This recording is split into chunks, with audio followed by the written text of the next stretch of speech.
Ka ndërruar jetë fëmia 2 vjeçar që ishte i shtrirë në spitalin e shtetit pasi natën e ndrimit të viteve u lëndua rënd në kokë. Sipas informacioneve fillestare, fëmia ishte goditur nga një plumb qorr teksa po shikonte fishek zjarret dhe në momentin e incidentit ndodhej jashtë së bashku me të ëmën nga Ministria e Punëve të Brendshme. Fonse me urdhër të prokurorit publik, trupi i fëmijës është dërguar në obduksion dhe po merren masa për zbardhjen e plotë të rastit.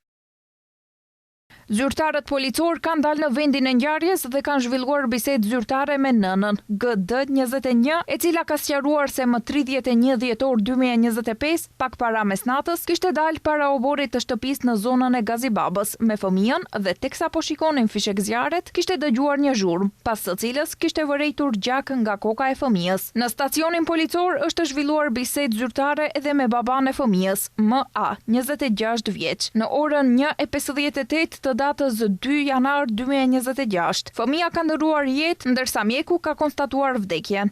Me njoftim zyrtar për këtë rast kanë dalë edhe nga Ministria e Shëndetësisë. Nga atje njoftojnë se mjekët kanë bërë përpjekje maksimale për të shpëtuar jetën e fëmijës, por fatkeqësisht fundi ishte tragjik.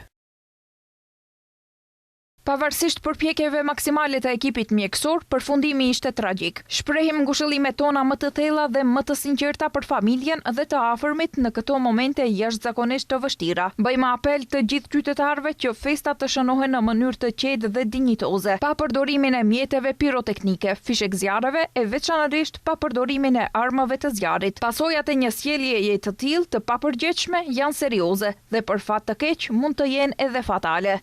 Rrethanat nën të cilat ka ndodhur rasti janë ende objekti hetimit, kujtojmë fëmia fillimisht u trajtuar në spitalin e qytetit, ndërsa për shkak të seriozitetit të lëndimeve u transferua në klinikën e kirurgjisë pediatrike ku mjekët konstatuan gjakderdhje në tru me përfshirje të gjithë ventrikujve të trurit.